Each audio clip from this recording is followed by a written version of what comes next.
Selam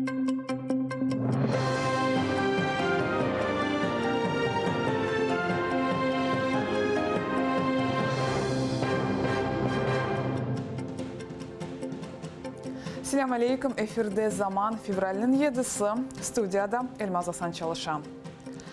Kırım Tatarlarının evlerinde yanıtın tüvler. Sabadan Borçoxraq mikrorayonda İstidat sokağında saat 4'ten başlap tentüv devam etmekte. Kalafatov Mustafa'nın evinde yasaklanğan edebiyat ve silah kıdralar.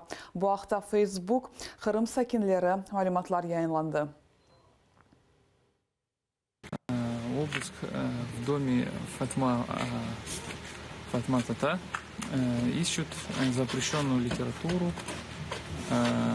ищут оружие и наркотики. И ищут литературу настолько, что даже фоткают Коран. Kırım Yukarı Mahkemesi bir kişilik narazılıklar davasında 3 şikayet arizanı ret etti. Bugün mahkemeye bara cezalarga karşı 13 şikayet arizalarını bakacak. Mahkeme yanına pervasız olmayan insanlar toplana. Я стал с плакатом «Мусульмане террористы» и хочу поддержать Лутфей Тата с тем, что это адекватная реакция моя личная по отношению к тем репрессиям, которые происходят сегодня в Крыму. Моему доверителю не были зачитаны его права. Была проведена дактилоскопическая экспертиза недобровольно, то есть он даже не был уведомлен о том, что он имел право отказаться от этой экспертизы. То есть его просто в принудительном порядке обязали пройти эту экспертизу, сфотографировали. И что очень важно, фотографии выполнялись на мобильные телефоны правоохранительных органов и сотрудников ФСБ, которые на трассе находились рядом с сотрудниками полиции, что тоже является нарушением частной жизни моего доверителя. Былтыр октябрьнің 14-те yüzden ziyade Kırım Tatarı. Kırım Tatarlar terörist degil şarlarının bir kişilik narazılıklarga çıktı. İşgalciler bu aksiyanın kanunsuz kutlevi toplaşıv gibi köre. 80'den ziyade vatandaşımız umumin 1 milyon rublenden para cezasını aldı. Ater takımı bu hadiselerini takip etmekte, gelecek yayınlarımızda tafsilatlı malumatlar alabilirsiniz.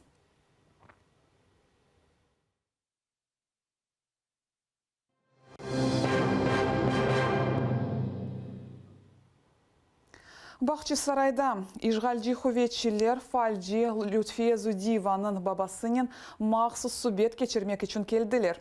Remzi Zudiyev yoruldu ve celp namesiz subetten vazgeçti. Lütfiye Zudiyeva mahkeme apellasyalarda para cezasını algan ve bir kişilik narazılıklarga çıkan insanlarını takdim etti. Onun babası da Kırım Tatarlarının hayatında aktif faaliyet göstermekte. Azat olğan Tatar Rusiya muhalefetçisi Rafis Kashapov Rusiyanı terk etti. 2015 senesi sentyabr ayında Tatar Cemaat Merkezi'nin yolbaşçısı Rafis Kashapov'ны Kırım işgalini tenkit etkeni için 3 yıl koloniya cezasına mahrum ettiler. 26 dekabr günü o hapishaneden çıktı. В конце 2014 года я вышел вместе с крымскими татарами напротив посольства России в Турции, Анкаре это было. Сталин, Путин, убийцы крымских татар. Это было написано на турецком языке. Мы, казанские татары, с вами. Вот такой плакат был. Вот тогда-то и подошел консул Российской Федерации и сказал: ты после возвращения в Российскую Федерацию, в Татарстан, ты будешь отбывать срок наказания. Şimdi Rusya'da o yanı hapis cezasını alabilir. Sebebi Rusya hakimiyetine karşı narazılık pozisiyasıdır. Kashapov anlatkanına göre o birkaç gün evvelsi Kazan'dan Moskvaga, andan Beyaz Rusya'ya, son ise Kiev'e gelip çıktı. Kreml mabusu Stanislav Klykhe, Ukrayna konsulu Украина консулына кіріп olды бұақта адвокат Илья Новиков білдірді. О дипломатнен берабер Русияда Челябинск вилаятының Верхно-Уральск колониясыны зиярет етті. Адвокатның айтқанына көре, мабусының алы Грозныды олған вақта бақанда да эйі. Ол ақырды еткенде фікіріні кесіп толы ифаде етіп оламай. Станислав Клыхны ве Николай Кропкины Руся кеметі Чечен дженгті Грозны тарафдарлары оларақ иштрақ етуінде қабатлай. Олар 20 ве 25 ел апыз жезасыны берділер. Украина назірлігі бірхач кере Москваға Клыхны Украинаға теслим етмеге мұраджатта болынды, ләкин нетижелер менфи қалды. Консулу выдали выписку из истории болезни, где говорится о том, какие препараты ему давали.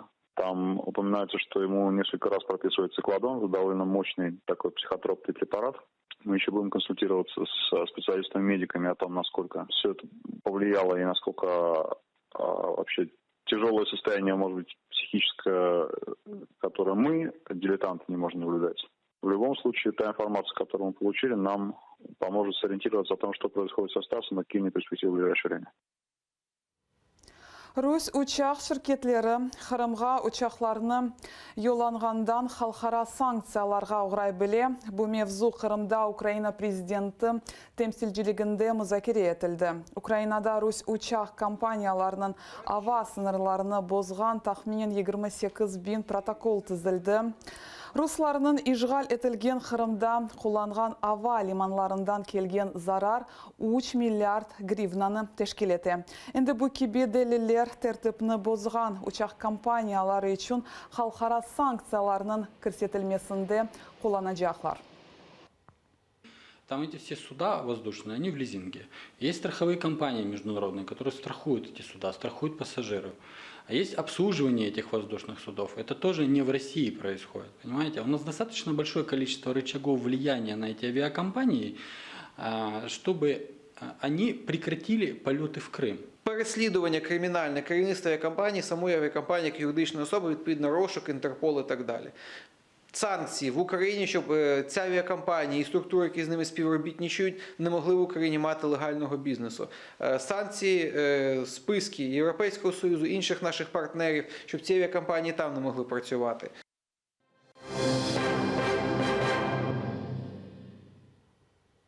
Февральның сонында Парижде Украинаның тыш ишлер назирлігі Бақчысарайдаки Хан сарайының бербат етілмесі ақында малюматлар тақдым етежек. Бұл ақта АТР телеканалының эфирінде тарихи ве медени құрығының сабық мүдері Эльмира Аблялимова білдірді. Парижде көрішу башта елчілер севиесінде олacak, sonra ise Хан сарай meselesi ЮНЕСКО сессиясына çıkarılacaktır. Что международное давление в данной ситуации на Российскую Федерацию сможет остановить этот беспредел. Следующий этап – это, безусловно, выступление на сессии ЮНЕСКО. В марте состоится следующая сессия ЮНЕСКО, и мы предполагаем, что есть идея выехать туда вместе с большой выставкой, такой достаточно серьезной, и непосредственно показать, что происходит в Ханском дворце в виде вот этой вот выставки. Бақчысарайда Қырым-татар шах әсерінің yok етілмесі илерлей. İçtimai ağlarda Хан сарайының мүшкүл çalının bağlı onlarca foto deliller бар. Оларыны миллиарекет iştirakçısı Edem Dudakov yerleştirdi. Fotoda 100 yıllık керамет dağılған, asırlıq ağaçlar pıçalған. Cemaat erbaplarının bildirgеніне көре bu tamırlev işleri деп adlandırılған tarih yok etüvüdür. İşgal etilgen Қырымның sözde hakimiyeti 16. asırның unikal memori eserini sözde restavrasiyasının yılının sonunda başladı.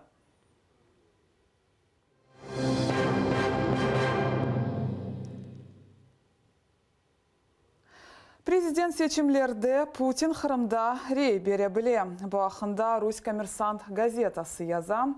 Путиннің штабы Ақярға келе біле. Seçimler Қырым işğaline нафиле белгіленмеді. Қырым инсанларының seçimlerге келмесіні телекөлі деп көрелер. Путиннің келуі Қырымлыларға seçimlerге актив келмеге себеп olur. Украина хакимиятының білдіргеніне көре, Қырымда Украин ватандашлары Русь паспортларыны алмаға талап етелер. Киев халқара тешкилатларында Қырымда олған сечімлер кечірілуіні қанунсыз танымаға талап етежек. Şimdilik bu sonki haberimizdir. Gelecek yayınlarımızı seyretiniz, aterele olunuz.